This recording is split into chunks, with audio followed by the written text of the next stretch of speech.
Hello everyone, मेरा नाम पूजा मालविया है। मैं आप सभी का स्वागत ऑनलाइन पढ़ाई पर करती हूँ और आज हमारा है यहाँ पर मॉक टेस्ट नंबर 3। इस मॉक टेस्ट की खास बात क्या है कि ये सारे जो मॉक टेस्ट मैं प्रिपेयर कर रही हूँ ये आपके PYQs है, प्रीवियसली आस्क्ड क्वेश्चंस है। जितने भी क्वेश्चंस आपके अभी तक एग्जाम्स में पूछे गए हैं, डिफरेंट चाहे आपके एग्जाम्स हो, चाहे आपके डिफरेंट चैप्टर से क्वेश्चंस निकाले गए हो, तो यहाँ पर ये मॉक टेस्ट आपके सारे क्वेश्चंस को वापस से प्रिपेयर करवा देगा। साथ ही साथ ये मॉक टेस्ट जो प्रिपेयर कर रही हूँ ये मैं सिर्फ टीचिंग एग्जाम को कंसंट्रेट करके नहीं प्रिपेयर कर रही हूँ। ये आपके नॉन टीचिंग एग्जाम के भी क्वेश्चंस आपको देखने को मिलेंगे, जैसे हो गया BPSC आपका या NTPC, रेलवे, किसी भी एग्जाम है, SSC। तो हर एग्जाम्स को मैंने टच किया है और हर एग्जाम से क्वेश्चंस आपको उस पर्टिकुलर टॉपिक से यहाँ पर खोज कर डाले हैं। तो ये बहुत ज्यादा इंपॉर्टेंट मॉक टेस्ट हो जाता है आपके लिए। और से बड़ी इंपॉर्टेंट बात क्या है कि आप ये जो भी मॉक टेस्ट जिस पर्टिकुलर टॉपिक का मॉक स्टार्ट करेंगे उससे पहले उसका रिलेटेड थ्योरी पार्ट वो पूरा मैं इससे पहले अपलोड किया हुआ है, जैसे कि डाइजेशन एंड एब्जॉर्प्शन का आपके पास फ्लैश स्क्रीन पर दिख रहा होगा। 40 मिनट के लगभग वीडियो में आपका पूरा digestion and absorption class 11th NCERT text book वाला पूरा एक्सप्लेन किया है ब्रीफली, अच्छे तरीके से, चार्ट्स के साथ, जिससे कि आपको याद हो जाए आसानी से। और फिर आज आप इसका मॉक कर लेंगे, आपके लिए पूरा चैप्टर प्रिपेयर हो जाएगा। इसी तरह से इससे पहले भी जो 2 मॉक आए हैं, atom and molecule, states of matter वाला जो चैप्टर था आपका, is matter around the sphere या स्ट्रक्चर ऑफ एटम, तो इन सब का मॉक आपको 2 मॉक में मिला है। उस मॉक को कर लेना सॉल्व अगर अभी तक नहीं किया है, और साथ ही साथ उसका थ्योरी का सेशन नहीं देखा है तो लिंक आपको सारा कुछ डिस्क्रिप्शन बॉक्स में मिल जाएगा, प्लस मैं कमेंट में भी पिन कर दूंगी।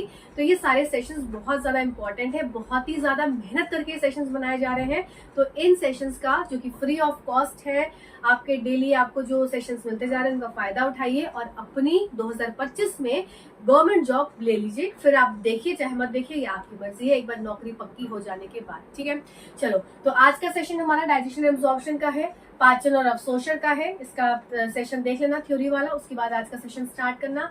37 क्वेश्चंस है लगभग, और इन 37 क्वेश्चंस में से आपके कितने ठीक हुए आप जरूर मुझे कमेंट करेंगे कमेंट सेक्शन में। और कोई भी कमेंट नहीं कर रहा है कितने क्वेश्चंस ठीक हो रहे हैं कितने नहीं ठीक हो रहे हैं, तो जो भी कोई भी अगर ये वीडियो देखता है तो उसको जरूर एक इम्पोर्टेंट उनके लिए रहता है कि आपको अपने आंसर्स बताने हैं कि कितने क्वेश्चंस आपके ठीक हुए। ठीक है, चलो सीधा स्क्रीन पर चलते हैं। और इसके बाद नेक्स्ट हम करने वाले हैं चैप्टर, मैं आपको एक पहले ही बता देती हूँ। इसके बाद नेक्स्ट हम चैप्टर करेंगे acid base and salts, chemistry का चैप्टर है। क्लास 10, क्लास 6, क्लास 7 सब सारे स्टैंडर्ड वाली बुक्स में आपको एसिड बेस एंड सॉल्ट्स वाला चैप्टर मिल जाएगा। तो इसके बाद नेक्स्ट जो हम करने वाले हैं एसिड बेस सॉल्ट्स का आपको थ्योरी का सेशन, फिर उसके सारे रिलेटेड PYQs। ठीक है, तो चलो आज के सेशन की तरफ चलते हैं, सीधा स्क्रीन पर चलते हैं और सेशन को स्टार्ट कर देते हैं। तो यहाँ पर आपके 37 में से कितने ठीक हो रहे हैं क्वेश्चंस, ये आपको मुझे बताना है। नहीं बताओगे तो ये जो PYQs वाला सेशन है ना मैं कैंसिल कर दूंगी, मैं अब नहीं लूंगी, क्योंकि क्या फायदा फिर लेने का, मैं क्यों मेहनत करूं। मैं सिर्फ आपको थ्योरी सेशन दूंगी और आप फिर देख लो अपने हिसाब से कर लो। ठीक है, तो इंपॉर्टेंट है आपको कि बताना कितने क्वेश्चंस आपके ठीक हुए। चलो आज का पहला क्वेश्चन की तरफ चलते हैं। हमारा पहला क्वेश्चन है, छोटी आंत की दीवारों में ग्रंथियां होती हैं जिसमें आंत्र रस का स्राव होता है और इसमें मौजूद एंजाइम्स अंततः प्रोटीन को क्या करती हैं। The walls of small intestine contain glands which secrete intestinal juices and enzymes present in it finally convert the protein to। तो मेन आपको क्या बताना है कि इसमें क्या कहा जा रहा है, स्मॉल छोटी आंत की बात की जा रही है। इसमें की कुछ ग्लैंड्स होती हैं जो कि सेक्रेट करती हैं इंटेस्टाइनल जूस। अब इंटेस्टाइन में है तो इंटेस्टाइनल जूस ही सेक्रेट करेगी, और कुछ एंजाइम सेक्रेट करती है जिसका काम क्या होता है, जो किसका काम क्या होता है, प्रोटीन को किसमें बदलना। तो प्रोटीन किसमें बदलेगा, अगर सिंपल लॉजिक भी लगाया जाए तो प्रोटीन क्या फैटी एसिड में बदलेगा, तो बिल्कुल नहीं। फैटी एसिड में कौन बदलता है, चलो मुझे ये बताओ फैटी एसिड में कौन बदलता है। ठीक है, चलो फैटी एसिड एंड ग्लिसरॉल में कौन टूटता है, ठीक है ना, ये मुझे बताओगे। ठीक है, अब बताओ नेक्स्ट, ग्लूकोज, ग्लूकोज होता है नहीं, ग्लिसरॉल होता है नहीं, तो इसका आंसर हो जाएगा आपका फर्स्ट वाले ऑप्शन का सॉरी क्वेश्चन का आंसर हो जाएगा अमीनो एसिड्स। तो प्रोटीन्स जो होते हैं वो किसमें टूट जाते हैं, प्रोटियोजेस या पेप्टोन्स में या अमीनो एसिड्स में। सिंपलर फॉर्म क्या हो जाता है इसका, अमीनो एसिड हो जाता है। दूसरी इंपॉर्टेंट चीज, कुछ और इंपॉर्टेंट बातें हैं जो उसकी आपको ध्यान रखनी है, और जो क्वेश्चन मैं बीच बीच में पूछती जाऊँ उसके आपको आंसर्स भी बताने हैं कमेंट सेक्शन में। ठीक है, स्मॉल इंटेस्टाइन, जो स्मॉल इंटेस्टाइन होती है ये आपकी 3 चीजों से मिलकर बनी होती है। बहुत इंपॉर्टेंट है क्वेश्चन, और एग्जाम में क्वेश्चन आते भी हैं। सबसे पहला हो जाता है आपका डियोडेनम, डियोडेनम, और दूसरा हो जाता है आपका जेजेनम, और तीसरा हो जाता है आपका इलियम। ठीक है, इसको आप ये डियोडेनम को बोलते हैं ग्रहणी, फिर ये आपका जेजेनम को बोलते हैं जेजुनम, हिंदी में भी यही है, और इलियम हिंदी में भी इलियम ही है, ठीक है ना। अब देखो मेन क्या क्वेश्चन आता है यहाँ पर, नोट करेंगे, वेरी इंपॉर्टेंट है। और ये आपका इलियम से क्वेश्चन आता है कि कौन सी ऐसा पॉइंट है स्मॉल इंटेस्टाइन का, the point of small intestine that joins the large intestine, या connecting link between small intestine and large intestine. तो स्मॉल इंटेस्टाइन को लार्ज इंटेस्टाइन से जोड़ने वाली जगह क्या होती है, वो इलियम होती है, ठीक है। ये इंपॉर्टेंट है, याद करेंगे कि इलियम से जुड़ा होता है आपका स्मॉल इंटेस्टाइन और लार्ज इंटेस्टाइन। बहुत ज्यादा इंपॉर्टेंट क्वेश्चन है ये हाईली कॉइल्ड होती है और लार्ज इंटेस्टाइन से जाकर ये जुड़ जाती है। तो ये आपकी एक और चीज समझ में आ गई कि ये क्या होती है, हाईली कॉइल्ड, ठीक है ना, इंपॉर्टेंट है। चलो नेक्स्ट क्वेश्चन की तरफ चलते हैं। नेक्स्ट क्वेश्चन है हमारा, the break down starch which is a complex molecule to give simpler sugar. अब देखो स्टार्च का कौन ब्रेक डाउन कर रहा है, तो स्टार्च जो है हमारी वो क्या है, एक तरह का स्टार्च हमारा क्या है, ये शुगर है, ठीक है। इसका मतलब शुगर का ब्रेक डाउन होना है, जो कि कॉम्प्लेक्स फॉर्म है स्टार्च, ठीक है ना। अब ये सिंपल फॉर्म में तो किसमें कौन करेगा, क्या ये पेप्सिन करेगा, नहीं, पेप्सिन काम करता है किस पे, प्रोटीन्स पे। और पेप्सिन, एक और क्वेश्चन पेप्सिन से इंपॉर्टेंट है, नोट करिएगा यहाँ पर कि पेप्सिन कहाँ पाया जाता है। सबसे पहले पेप्सिन कहाँ पाया जाता है, तो सबसे पहला पेप्सिन जो है, फर्स्ट पेप्सिन जो है वो आपका स्टमक में पाया जाता है, ठीक है। तो स्टमक में इसका मतलब कि क्या होता है, प्रोटीन्स का डाइजेशन स्टार्ट होता है। तो एक क्वेश्चन यहाँ से आपका बना, नोट करते जाओ जो जो मैं बोलती जा रही हूँ, कि प्रोटीन का डाइजेशन कहाँ से स्टार्ट होता है। तो प्रोटीन का डाइजेशन स्टार्ट होता है इन स्टमक, ठीक है ना। आपके पेट्स में प्रोटीन का डाइजेशन स्टार्ट होता है। एंड कहाँ होता है, एंड होता है स्मॉल इंटेस्टाइन में, ठीक है ना। स्टार्ट कहाँ हुआ, स्टमक में, एंड कहाँ हुआ, स्मॉल इंटेस्टाइन में, ठीक है। स्मॉल जहां पर आपकी छोटी आंत, जहां पर सारे डाइजेशन कंप्लीट हो जाते हैं, वहां पर प्रोटीन का भी डाइजेशन कंप्लीट हो जाता है। शुरू कहाँ होता है, स्टमक में, अंत कहाँ होता है, स्मॉल इंटेस्टाइन में। शुरू कौन करता है, पेप्सिन करता है, ठीक है। शुरू कौन कर रहा है, पेप्सिन कर रहा है, ठीक है ना। इतना समझ में आया। आओ चलो फटाफट से आ जाओ, नेक्स्ट आ जाता है ट्रिप्सिन, फिर आ जाता है सलाइवरी एमाइलेज, फिर आ जाता है काइमोट्रिप्सिन। अच्छा, अब एक और चीज यहाँ पर समझेंगे, फटाफट से समझते चलेंगे। ट्रिप्सिन के बारे में थोड़ी सी बातें जान लेते हैं, जो कि मैंने आपको थ्योरी का सेक्शन जो दिया है उसमें मैंने सब बताया है, ठीक है। देख लेना, नहीं देखा हो तो। देखो ट्रिप्सिन, ट्रिप्सिन क्या होता है, ये आपका एक्टिव फॉर्म होता है, ये आपका एक्टिव फॉर्म होता है, एक्टिव होती है। और ये क्या करता है, ये एक्टिवेट करता है अदर एंजाइम्स को, ठीक है। तो इसका काम क्या होता है, एक्टिवेट अदर एंजाइम्स। अभी अदर एंजाइम्स क्या क्या हो जाएंगी, अदर एंजाइम्स आपकी हो जाएंगी अमाइलेज, लाइपेज, न्यूक्लियेजेस, कार्बोक्सिलेजेस, पेप्टाइडेजेस। तो इसका काम होता है क्या, अदर एंजाइम्स, जैसे कि आपकी अमाइलेज हो गई, अमाइलेजेस, फिर आपका लाइपेजेस, फिर आपका न्यूक्लियेजेस, इन सारी एंजाइम्स को क्या करता है और फर्दर और किसको क्या करता है, एक्टिवेट करता है। अच्छा, अब ट्रिप्सिन को कौन एक्टिवेट करता है, तो ट्रिप्सिन को आपका क्या होता है, जो ट्रिप्सिनोजेन, TRY, ट्रिप्सिनोजेन, जो ट्रिप्सिनोजेन है ये इनएक्टिव फॉर्म ऑफ एंजाइम होता है, इनएक्टिव फॉर्म ऑफ एंजाइम। और ये एंटेरोकाइनेज की मदद से क्या हो जाता है, एक्टिव हो जाता है। तो ये हो गया आपका एंटेरोकाइनेज। एंटेरोकाइनेज एंजाइम की मदद से क्या हो जाता है, ये एक्टिव फॉर्म में कन्वर्ट हो जाता है, जो एक्टिवेट, जब ट्रिप्सिन एक्टिवेट हो गया ये एंजाइम, अब ये फर्दर एक्टिवेट करेगी अदर एंजाइम्स को, ठीक है। ये इंपॉर्टेंट चीज है। अब एंटेरोकाइनेज कहाँ से आता है, तो ये सारा चार्ट मैंने आपको बताया था। आओ जरा मैं से फटाफट से रिकॉल करवा दूं, जिसने नहीं भी देखा है, जिसने देखा भी है। देखो सबसे पहली बात क्या हो जाती है, स्मॉल इंटेस्टाइन। स्मॉल इंटेस्टाइन में कुछ इंपॉर्टेंट बातें, कि सबसे पहले क्या है, यहाँ पर आपका हो गया बाइल जूस, फिर दूसरी चीज क्या हो गई आपकी पेनक्रियाटिक जूस, और फिर तीसरी चीज क्या हो गई, ये आपके स्मॉल इंटेस्टाइन से कुछ सेक्रीशंस निकलते हैं। स्मॉल इंटेस्टाइन सारी चीजें इधर उधर से लेता है, पर कुछ चीजें उसके पास भी तो होती हैं। तो जो चीज उसके पास है वो चीज बहुत ज्यादा इंपॉर्टेंट हो जाती है। तो स्मॉल इंटेस्टाइन से जो सेक्रीशंस निकलते हैं, उसमें सबसे पहला सेक्रीशन क्या हो जाता है, enterokinase enzyme. Just a second, enterokinase enzyme. इस एंजाइम का रोल सबसे ज्यादा इंपॉर्टेंट होता है, ये एक्टिवेट करती है क्या, जो पेनक्रियाटिक जूसेस, ये जो पेनक्रियाटिक जूसेस हैं, ये जो एंजाइम्स रिलीज आउट कर रहे हैं, जैसे कि हो गया आपका ट्रिप्सिनोजेन, ट्रिप्सिनोजेन हो गया, फिर आपका काइमोट्रिप्सिनोजेन हो गया, ठीक है। फिर आपका हो गया यहाँ पर अमाइलेजेस हो गया, फिर आपका क्या हो गया, लाइपेजेस हो गया। इस तरह से जो एंजाइम्स यहाँ पर पेनक्रियाटिक जूस रिलीज आउट कर रहा है, एंटेरोकाइनेज का क्या काम हो जाएगा, एंटेरोकाइनेज एंजाइम है, अगर ये एंजाइम नहीं प्रेजेंट होगी तो ये ट्रिप्सिनोजन को, ये सारे फॉर्म्स कैसे होते हैं, ये इनएक्टिव फॉर्म होते हैं, ठीक है, ये इनएक्टिव फॉर्म है। अगर ये एंजाइम नहीं होगी, एंटेरोकाइनेज एंजाइम नहीं होगी, तो ये ट्रिप्सिनोजन को एक्टिव नहीं करेगा। जैसे ही इसको हिट करेगा तो ये कन्वर्ट हो जाएगा एक्टिव ट्रिप्सिन में। इसका मतलब यहाँ पर हो गया TRYPSIN, ये ट्रिप्सिन में कन्वर्ट हो गया। अब ये जो फॉर्म क्या है, ये एक्टिव हो गया ट्रिप्सिन को। अब ये जब एक्टिवेट होगा तब ये जाकर बाकी सारी एंजाइम्स पे अपना काम करेगा। तो ये इस तरह से इसका काम होता है, इस तरह से इसकी साइकिल चलती है कि सबसे पहले जो स्मॉल इंटेस्टाइन के सेक्रेशंस हो गए, जिसमें कि इंटेरोकाइनेज एंजाइम है, वो एक्ट करेगी इसमें ट्रिप्सिनोजन को, जो कि इनएक्टिव फॉर्म था, कन्वर्ट करेगी एक्टिव ट्रिप्सिन में। ये एक्टिव ट्रिप्सिन अन्य एंजाइम्स पे एक्टिवेट करेगा और अपना रोल को प्ले करने को देगा। ठीक है, तो इसका मतलब हमें ये समझ में आया कि स्मॉल इंटेस्टाइन जो है वो डिफरेंट जगह से तो जो स्राव है उनको लेती ही लेती है। इसके साथ साथ स्मॉल इंटेस्टाइन खुद भी एक जो सेक्रेशन करती है, जो कि एंटेरोकाइनेज एंजाइम है, उसका बहुत ज्यादा मेजर रोल होता है। ठीक है, यहाँ तक समझ में आया। अब यहाँ पर क्वेश्चन पूछा गया था, breakdown of starch which is a complex molecule to give simpler sugar, तो ये क्या होगा, सलाइवरी अमाइलेज। ठीक है, पेप्सिन का हमें पता चल गया प्रोटीन वाला काम होता है, जो कि स्टमक में स्टार्ट होता है। ट्रिप्सिन का हमने देख लिया कैसे एक्टिवेट हुआ, ट्रिप्सिनोजन से ट्रिप्सिन में। ठीक है, काइमोट्रिप्सिन भी वही चीज हो गई आपकी, यहाँ पर ये वाला काइमोट्रिप्सिन है। अब आई होप ये सारे पॉइंट्स आपको क्लियर हो गए होंगे। चलो तो टाइम इसलिए लगाती हूँ जिससे कि आपसे क्वेश्चन पूछा जाए तो आपको गलत ना हो। Choose the correct statement regarding digestion of food in mouth, मुंह में भोजन के पाचन के संबंध में सही कथन को चुने। अब यहाँ पर देख लो, ऑप्शन थोड़े मैंने ज्यादा डाले जिससे कि आप कंफ्यूज हो और मुझे मजा आए। क्या है पहला चीज कि starch present in mouth is digested by pepsin. ठीक है, मुंह में मौजूद स्टार्च पेप्सिन द्वारा पचता है। Saliva helps in digestion of food. ठीक है, starch get digested by salivary amylase. अच्छा, the digestion of food takes place by trypsin.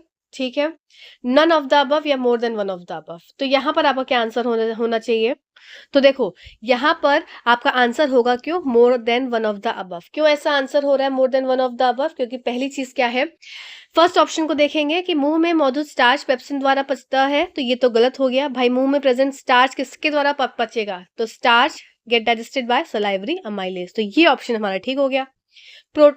Pepsin किसका डाइजेशन करता है, प्रोटीन का, जो स्टार्ट कहाँ होता है, स्टमक में। ठीक है, अब देखो saliva help in digestion of food, हाँ ठीक है, ये बात ठीक है कि सलाइवा जो है वो डाइजेशन ऑफ फूड में मदद करता है, जो कि हो गया स्टार्च का फॉर्म। ठीक है, स्टार्च एक कार्बोहाइड्रेट है। अब देखो the digestion of food takes place by trypsin, the digestion of food takes place by trypsin, तो ये बात भी ठीक है कि डाइजेशन फूड का डाइजेशन ट्रिप्सिन द्वारा भी होता है, तो ये ऑप्शन भी ठीक है। इसका मतलब यहाँ पर मोर than one of the above आपका ऑप्शन हो गया। ठीक है, नेक्स्ट क्वेश्चन की तरफ चलते हैं। नेक्स्ट क्वेश्चन है आपका, the basic role of villi present in small intestine is, छोटी आंत में मौजूद विल्ली की मूल भूमिका है, क्या होता है, विलाई का काम क्या होता है, to help in digestion, to help in movement of water inside the blood vessels, to increase the surface area for digestion, या more than one of the above. ये तो मैं 100% श्योर हूँ इस क्वेश्चन के ऊपर कि यहाँ पर 100% लोगों की गलती होने वाली है, और यहाँ पर आप इसका मुझे आंसर 4 अलग से इंगित कर बताएंगे कि आंसर 4 क्या होना चाहिए आपके हिसाब से। ठीक है, जो मैं बोल रही हूँ आपको उसे करना पड़ेगा बहुत ही स्ट्रिक्टली। तो यहाँ पर देखो क्वेश्चन क्या था कि विलाई का रोल हमें बताना है। विलाई क्या होते हैं, ये फिंगर लाइक प्रोजेक्शंस होते हैं, स्मॉल इंटेस्टाइन में पाए जाते हैं, और ये लार्ज इंटेस्टाइन से पहले यहाँ पर इसमें इस तरह से यहाँ पर ये देखो इस विलाई स्मॉल इंटेस्टाइन में प्रेजेंट होते हैं। ठीक है, इसके साथ साथ में ये जो आपको मैंने दिखाया ऐसे ये इस तरह से, तो ये क्या हो जाती है, ये इसकी ब्लड वेसल्स होती हैं जो कि विलाई के पास प्रेजेंट होती हैं। ठीक है, ये तो उसका काम हो गया। क्या होती है ये, अब देखो तो यहाँ पर टू हेल्प इन डाइजेशन बिल्कुल गलत, कि भाई विलाई का काम डाइजेशन के लिए नहीं होता है, तो इसका मतलब इसका काम क्या होता है, इसका काम होता है अवशोषण का, इसका काम होता है अवशोषण का या absorption of digested food.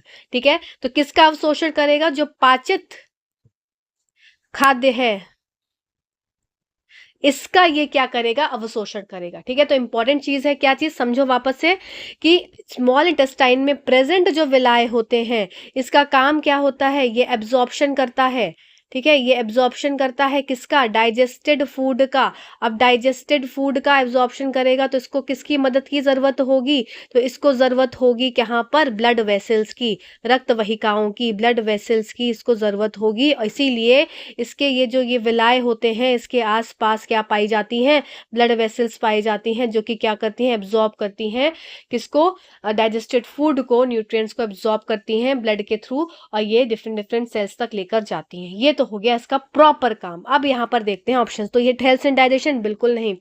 To help in movement of water inside the blood vessels, हाँ ये कर सकती है कि वाटर को ब्लड वेसल्स के अंदर क्या करे, मूव करे इधर से उधर, या ब्लड को मूव करे। फिर to increase the surface area for digestion, बिल्कुल नहीं। To increase the surface area for absorption, digestion लिखा है इसीलिए गलत हो गया, यहाँ पर होना चाहिए टर्म एब्जॉर्प्शन, ठीक है। मोर than one of the above, तो बिल्कुल नहीं होगा क्योंकि सभी गलत हैं। नन ऑफ द अबव, ये भी नहीं होगा, तो यहाँ पर आंसर हो गया आपका ऑप्शन नंबर 2, ठीक है। आया ना, ये मजेदार क्वेश्चन था ना। ये आपकी सारे पीवाईक्यूज हैं। देखो ये पीवाईक्यू आपका कहाँ का है, ये पीवाईक्यू आपका केवीएस का है, ठीक है ना। चलो नेक्स्ट क्वेश्चन पे चलते हैं। नेक्स्ट क्वेश्चन है आपका, find out the correct statement among the following. अब आपको वापस से विलाई के बारे में मैंने बहुत सारी चीजें बता चुकी हूँ, अब आप इसको इजिली कर सकते हैं, ठीक है ना। क्या क्वेश्चन था, निम्नलिखित में से सही कथन का चयन करेंगे आप। Villi increases the surface area for digestion of food, ठीक है। Length of alimentary canal depends on the food of organisms to eat, देखते हैं। Oesophagus is the place where digestion does not takes place. Pancreas helps in emulsification of fat, तो देखो pancreas helps in emulsification of fat, ये स्टेटमेंट, ठीक है। चलो देखते हैं। अब यहाँ पर हमको देखना है करेक्ट स्टेटमेंट हमको फाइंड आउट करनी है, और ये भी मैं जानती हूँ कि मोस्ट ऑफ द पीपल ये क्वेश्चन भी गलत करेंगे, और ये क्वेश्चन बहुत लोगों के द्वारा गलत हुआ भी था, ठीक है। देखो पहला ऑप्शन है villi increases the surface area for digestion of food, तो ये तो बिल्कुल गलत है। हमें समझ में आया कि विलाई जो है सरफेस एरिया तो बढ़ाता है, विली भोजन के पाचन के लिए सतह क्षेत्र को तो बढ़ाता है पर पाचन के लिए नहीं बढ़ाता है, यहाँ पर अवशोषण के लिए बढ़ाता है। तो ये तो स्टेटमेंट गलत हो गई, अब हमें समझ में आ गया है, ठीक है ना। Next, the length of the alimentary canal depend upon the food of the organisms to eat, तो ये बात भी ठीक है कि ये बात सही है कि length of the alimentary canal, कितनी बड़ी एलिमेंट्री कैनाल है, इसकी लंबाई जो है वो डिपेंड करती है कौन सा ऑर्गेनिज्म उसको खा रहा है। जैसे कि ग्रास ईटिंग ऑर्गेनिजम्स होते हैं तो उन पे क्या होता है, लेंथ ऑफ स्मॉल इंटेस्टाइन थोड़ी सी क्या होती है, वो बड़ी होती है। तो यहाँ पर ये ऑप्शन क्या हो गया, ये तो आपका करेक्ट हो गया, ठीक है। अब नेक्स्ट देख लेते हैं, oesophagus is the place where digestion does not takes place, हाँ ये बात भी ठीक है कि ईसोफेगस ये जगह होती है जहां पर डाइजेशन नहीं होता, ठीक है। इसके अलावा भी अन्य जगह क्या हो जाएगी, जैसे कि आपका लार्ज इंटेस्टाइन हो गया, ये भी एक जगह है जहां पर किसी भी तरह का डाइजेशन नहीं देखने को मिलता है। नेक्स्ट बात कर लेते हैं, क्या pancreas helps in emulsification of fat, तो यहाँ पर ये बात हो जाती है बिल्कुल गलत कि पेनक्रियास जो है, देखो यहाँ पर दो चीज समझेंगे, बहुत ही इंपॉर्टेंट ये बात है, कभी एग्जाम में किसी और तरीके से इस क्वेश्चन में फंसाया जा सकता है कि पेनक्रियास तो जो सेक्रीट करती है एंजाइम लाइपेज, ठीक है, लाइपेजेस एंजाइम सेक्रीट करती है पेनक्रियास। पेनक्रियास जो है पेनक्रियाटिक जूस सेक्रीट करता है, और ये पेनक्रियाटिक जूस कौन से एंजाइम्स रिलीज आउट करता है, लाइपेजेस, ठीक है। अब ये लाइपेजेस तो होता है जो कि काम तो करता है किस पे, फैट के ऊपर, ये काम करेगा फैट के ऊपर, पर दो चीज होती है, देखो फैट का डाइजेशन होता है और फैट का इमल्सिफिकेशन होता है। तो इमल्सिफिकेशन ऑफ फैट की जैसे ही बात आएगी और फैट के डाइजेशन की बात आएगी तो दोनों बातें अलग अलग हो जाएंगी। जैसे ही बात आ जाती है इमल्सिफिकेशन ऑफ फैट की, तो यहां पर काम करेगा बाइल जूस, ठीक है, और बाइल जूस कौन निकालता है, लिवर, यकृत निकालता है। डाइजेशन की बात आएगी तो डाइजेशन कौन करेगा फैट का, ये करेगा आपका पेनक्रियाटिक जूस, और पेनक्रियाटिक जूस में क्या था आपका, लाइपेजेस, ये जो कि था एक्टिव फॉर्म में कन्वर्ट हो गया था, किसके द्वारा, एंटेरोकाइनेज के द्वारा, ठीक है ना, जिसने ट्रिप्सिन को एक्टिवेट किया था और ट्रिप्सिन ने अदर एंजाइम्स को एक्टिवेट किया था।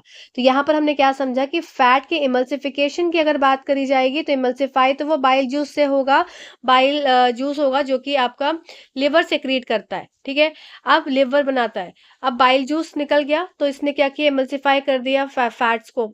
अब यहाँ पर फैट के डाइजेशन की बात आएगी तो पेनक्रियाटिक जूस का रोल स्टार्ट हो जाएगा, तो ये लाइपेजेस द्वारा इसका डाइजेशन होगा, ठीक है। तो ये इंपॉर्टेंट चीज थी। अब यहाँ पर लिखा है पेनक्रियाज हेल्प्स इन, अगर यहाँ पर डाइजेशन ऑफ फैट लिखा होता तो ये स्टेटमेंट हमारी ठीक हो जाती, ठीक है, डाइजेशन ऑफ फैट में पेनक्रियाज इसका मदद करता है, पर यहाँ पर इमल्सिफिकेशन लिखा है इसलिए स्टेटमेंट हमारी गलत हो जाएगी, ये स्टेटमेंट हमारी गलत हो जाएगी। तो स्टेटमेंट हमारी 2 और 3 ठीक होती है।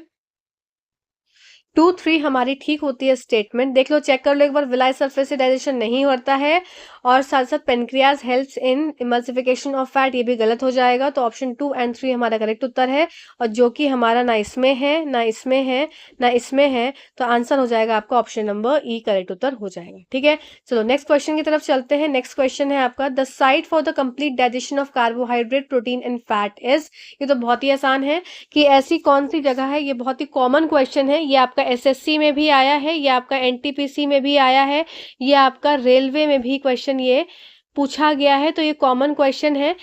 आपकी लैंग्वेज अलग तरीके से पूछ ली गई थी, बस आपको ऑप्शन एक ही थे और बात एक ही चीज कही जा रही थी। ठीक है, तो the site for complete digestion of food, digestion of carbohydrate, proteins and fats, ये क्या हो जाती है साइट, इसको बोलते हैं क्या, स्मॉल इंटेस्टाइन। इसका मतलब कि अगर मैं बात करूं कि डाइजेशन हमारा जो पाचन है हमारा, वो शुरू कहाँ होता है, वो शुरू होता है आपके माउथ में, माउथ में डाइजेशन स्टार्ट होता है, और एंड कहाँ होता है, एंड होता है स्मॉल इंटेस्टाइन में।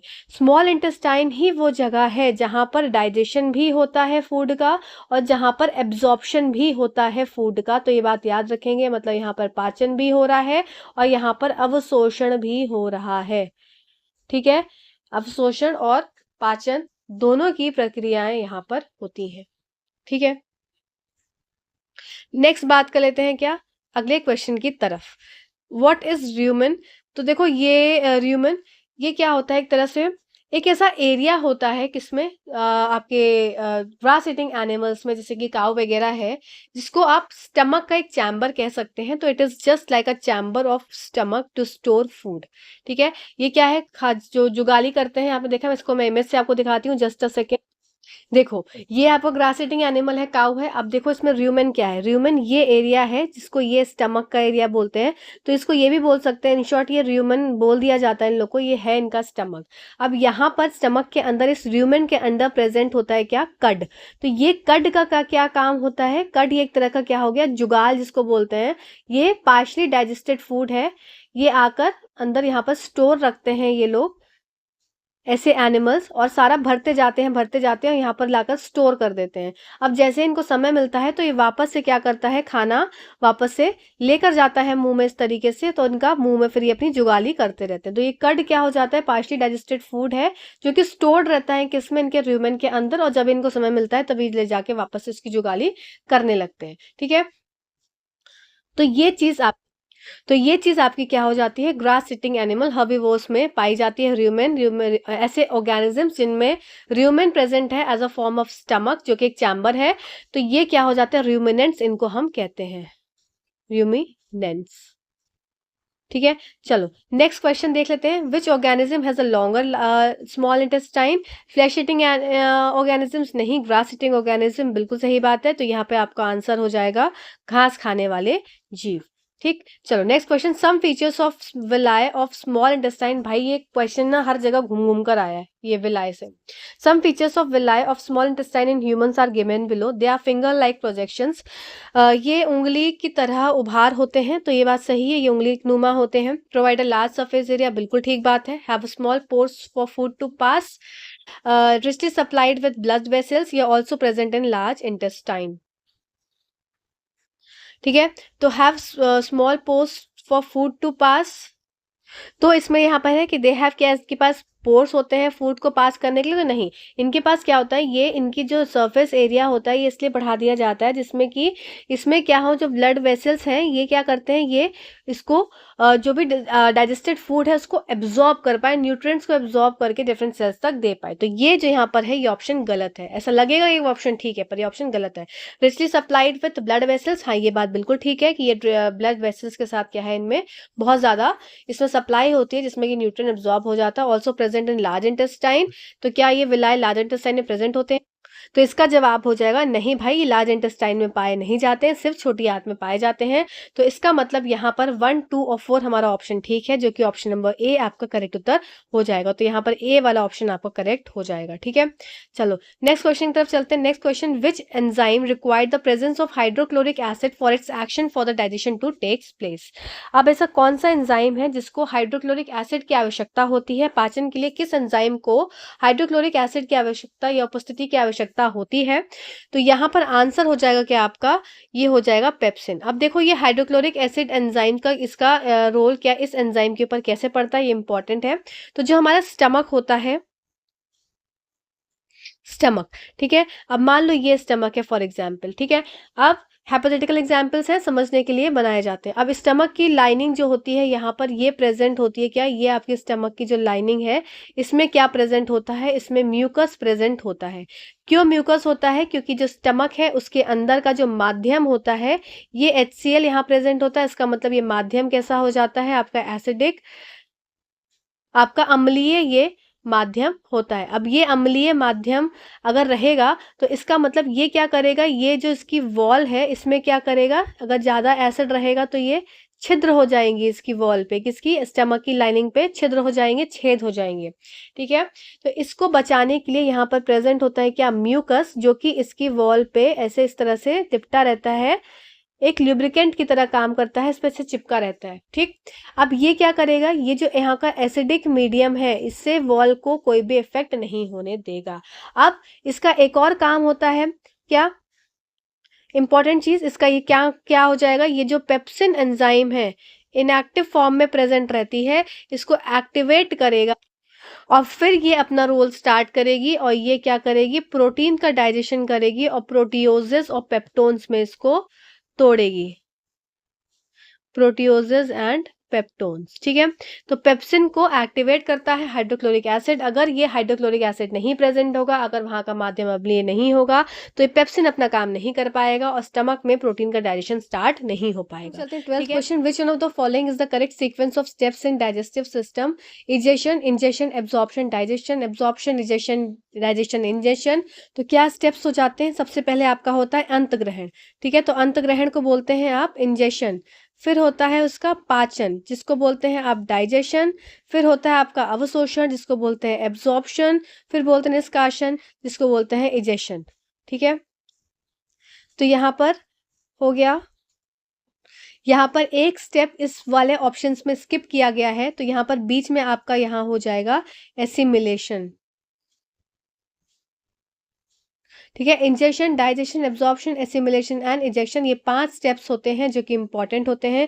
सिर्फ 4 स्टेप्स ही आपको दिए हुए हैं पर आपको 5वां स्टेप भी याद रखना है, ये एसिमिलेशन फिर इजेशन, ठीक है। इजेशन मुंह में हुआ, खाना लिया, डाइजेशन आपका जो है वो आपका माउथ से स्टार्ट होता है और आपका स्टमक में भी डाइजेशन होता है, स्मॉल इंटेस्टाइन में भी डाइजेशन होता है, एब्जॉर्प्शन स्मॉल इंटेस्टाइन में होता है, लार्ज इंटेस्टाइन में भी होता है एब्जॉर्प्शन, और इजेशन एसिमिलेशन भी उसमें होता है। फिर इजेशन क्या हो जाएगा, बाहर, निष्कासन एनस गुदा के द्वारा सब कुछ बाहर आ जाता है। तो ऑप्शन यहाँ पे करेक्ट हो गया, इंजेशन, डाइजेशन, एब्जॉर्प्शन और इजेशन, ऑप्शन नंबर 3।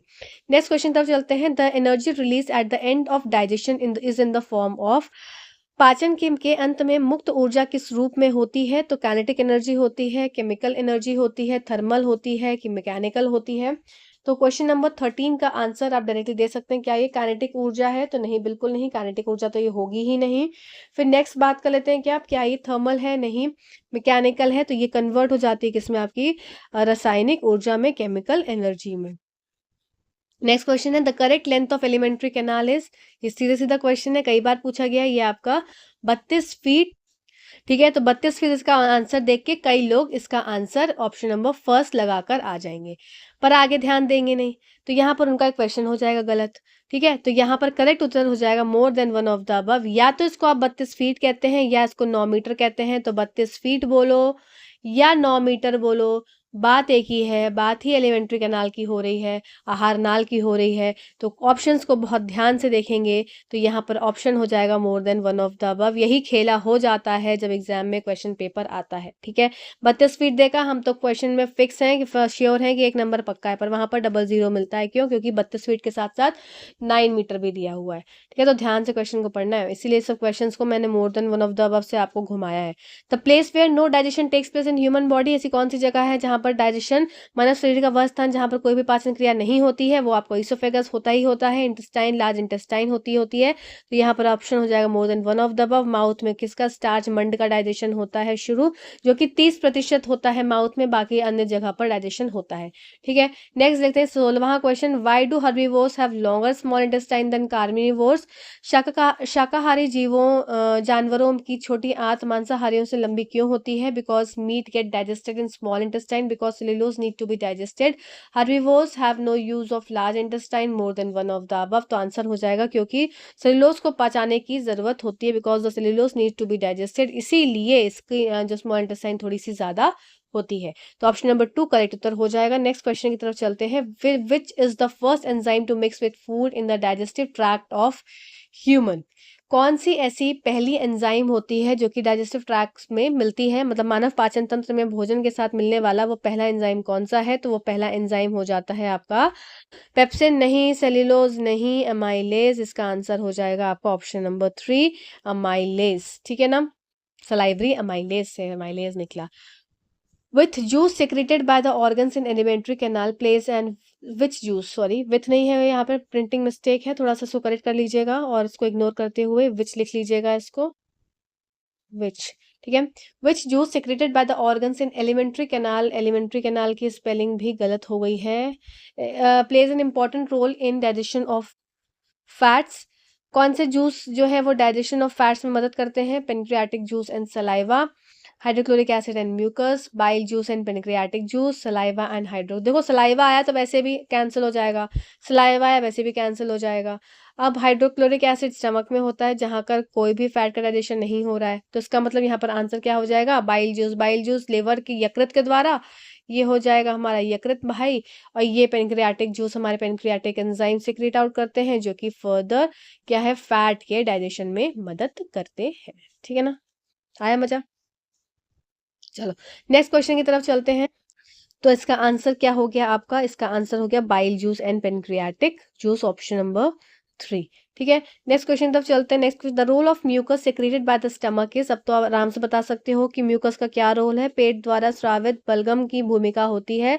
डाइजेस्ट करना फैट को नहीं, protect the lining of stomach, बिल्कुल हाँ, कि पेट की परत की ये रक्षा करती है। To protect the walls of stomach, to protect the lining of the stomach and the walls of stomach, बात एक ही है। ऑप्शंस को बस बता दिया गया है दो तरीके से, तो यहाँ पर आंसर हो जाएगा आपका इसका ऑप्शन नंबर 4। ठीक है, नेक्स्ट क्वेश्चन तब चलते हैं। Name the layer in the wall of stomach that contain nerves and blood vessel. Name the layer in the wall of the stomach that contain the nerves and blood vessels. पेट की दीवार की उस परत का नाम बताइए जिसमें तंत्रिकाएं और रक्त वहिकाएं होती हैं। तो इसका आंसर हो जाएगा सीधा सीधा आपका सब म्यूकोसा, इसका आंसर है। अब देखो इसमें हमारे ना 4 तरह की लेयर्स पाई जाती हैं। तो स्टमक की जो लाइनिंग है, स्टमक के पास 4 लेयर्स होती हैं, और ये कौन कौन सी लेयर्स हैं ये इंपॉर्टेंट है। सबसे पहली हो गई आपकी सेरोसा, सेरोसा जो कि आपकी आउटर मोस्ट होती है, तो ये आउटर मोस्ट लेयर होती है सेरोसा। फिर हो जाती है हमारी मस्क्यूलैरिस, मस्क्यूलैरिस रिस, ये आपकी स्मूथ मसल्स की होती हैं, स्मूथ मसल्स होती है ये। फिर हो जाती है आपकी सब म्यूकोसा जो कि लूज कनेक्टिव टिश्यू है आपका।